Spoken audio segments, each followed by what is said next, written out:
नाजरीन, James Webb space telescope ने extra galactic astronomy में एक नए दौर का आगाज़ किया है। अपनी लॉन्च के चंद हफ्तों के अंदर इंफ्रारेड ऑब्जर्वेटरी ने कई गैलेक्सीज दरियाफ्त कर ली हैं जो बिग बैंग थ्योरी और कायनात के आगाज़ के बारे में हमारे साबका मॉडल्स को चैलेंज करती हैं।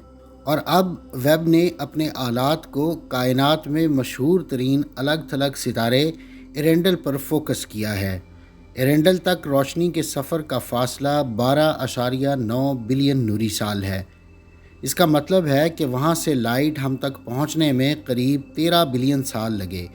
और अगर बिग बैंग सच है तो ये स्टार उस वक्त भी मौजूद था जब कायनात सिर्फ 900 मिलियन साल पुरानी थी।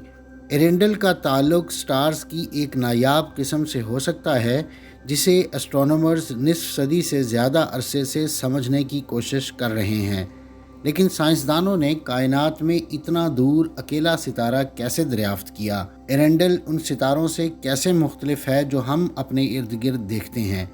और आखिर में सबसे अहम बात कि एरेंडल के जेम्स वेब के हालिया मुशाहिदात हमारे सितारों की पैदाइश के नज़रियात को कैसे चैलेंज करते हैं।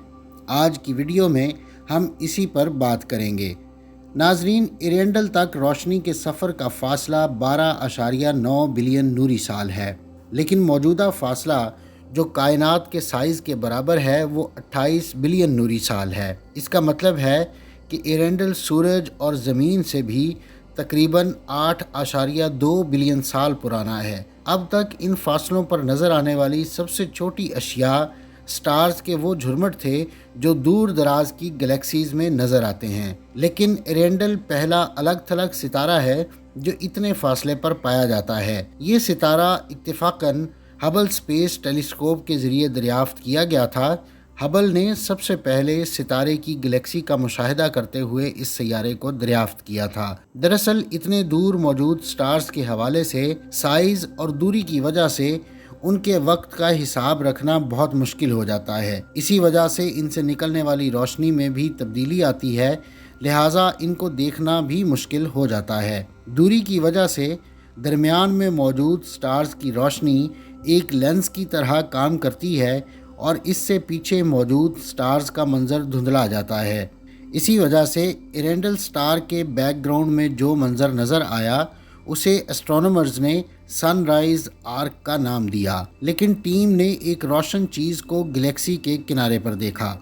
दूर दराज गैलेक्सीज में इंतहाई रोशन स्टार्स और दीगर अजसाम होते हैं जैसा कि नोवा, सुपरनोवा या ब्लैक होल्स। ये वक्त के साथ साथ अपनी चमक को बदलते रहते हैं। ताहम हबल के मुशाहिदात से मालूम हुआ कि इस चीज़ की चमक 3.5 साल से ज़ायद अरसे तक बरकरार रही।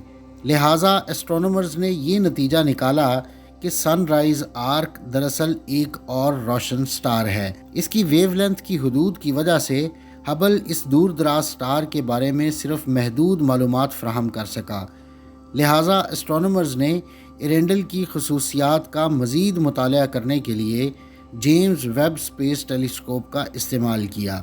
जॉन्स हॉपकिंस यूनिवर्सिटी के डॉक्टर ब्रायन वेलिश की क़यादत में होने वाली इस तहकीक ने मार्च 2022 में हबल स्पेस टेलीस्कोप डाटा का इस्तेमाल करते हुए इस स्टार को डिस्कवर किया। जेम्स वेब के NIR कैम से हासिल की गई एरेंडल की नई तस्वीर का एनालिसिस किया गया। ये तस्वीर 0.8 से 5 माइक्रोन की वेवलेंथ की हद तक फैली हुई थी। एरेंडल के मुतालिया 8 मुख्तलिफ वेब फिल्टर्स में किया गया था और हर फिल्टर का वक्त आधे घंटे से ज़्यादा था। जेम्स वेब स्पेस टेलीस्कोप के नए मुशाहिदात में 3 अहम नुकात सामने आए। सबसे पहले कि सितारे में एक रेड शिफ्ट है। रेड शिफ्ट से स्टार्स के फासले का अंदाज़ा होता है। रेड शिफ्ट को Z से जाहिर किया जाता है और जैसे जैसे इसकी वैल्यू बढ़ती है उसी तरह देखने का वक्त और उस चीज़ का फासला भी बढ़ता है। नए वेब मुशाहिदात इस बात की तस्दीक करते हैं کہ ایرینڈل 6.2 کی ریڈ شفٹ پر ہے۔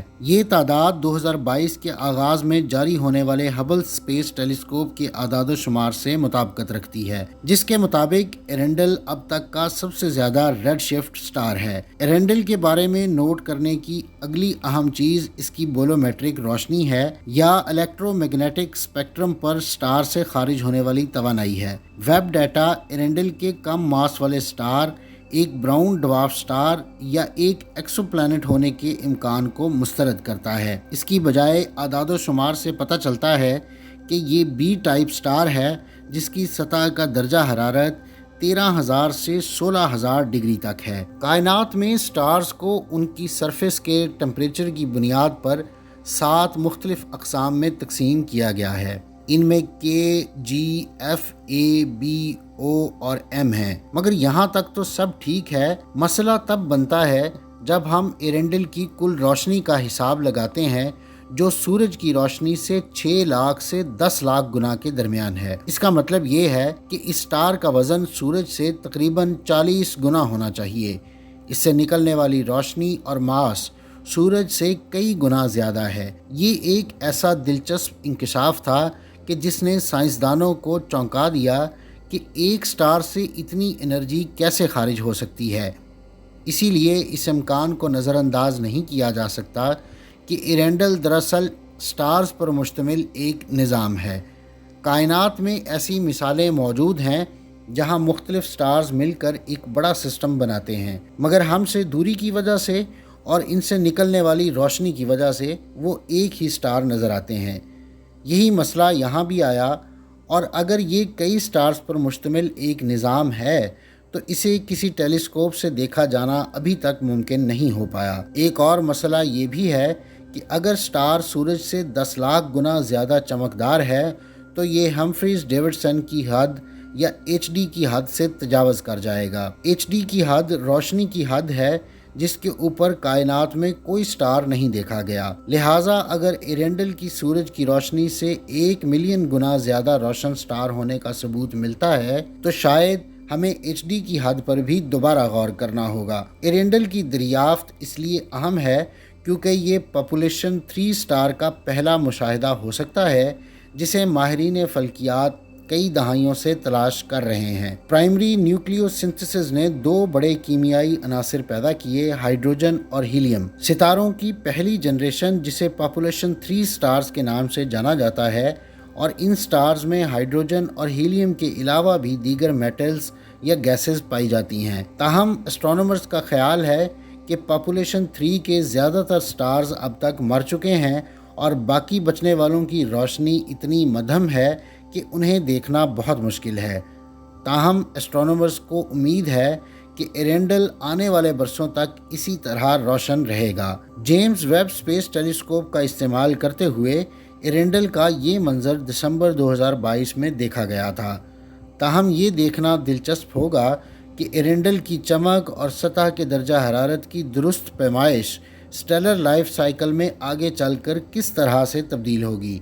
اسٹرونومرز یہ بھی تلاش کر رہے ہیں کہ سن رائز آرک میں کون سے ایسے بھاری عناصر کی کمی ہے جو سٹارز کی اگلی نسلوں میں موجود ہو سکتے ہیں۔ اس سے اس سٹار کی ساخت کے بارے میں مزید معلومات ملے گی۔ سٹارز کی پہلی نسل کی دریافت سے ہمیں سٹارز کے پیدا ہونے کے عمل اور بگ بینگ ماڈل کی پیشگوئیوں کی تصدیق کرنے میں مدد ملے گی، اور ان کی تلاش کائنات کے آغاز کے بارے میں اہم سوالوں کے جواب بھی دے گی، کیونکہ اب تک کی اسٹرونومی ریسرچ نے ثابت کیا ہے کہ تمام کائنات کے سٹارز ایک قسم کے ایٹموں سے بنے ہیں، اور ہماری زمین بھی ایسے ہی ایٹم سے وجود میں آئی تھی۔ ناظرین، یہ تھی آج کی ویڈیو۔ اگلی ویڈیو تک کے لیے مجھے اجازت دیجیے۔ اللہ حافظ۔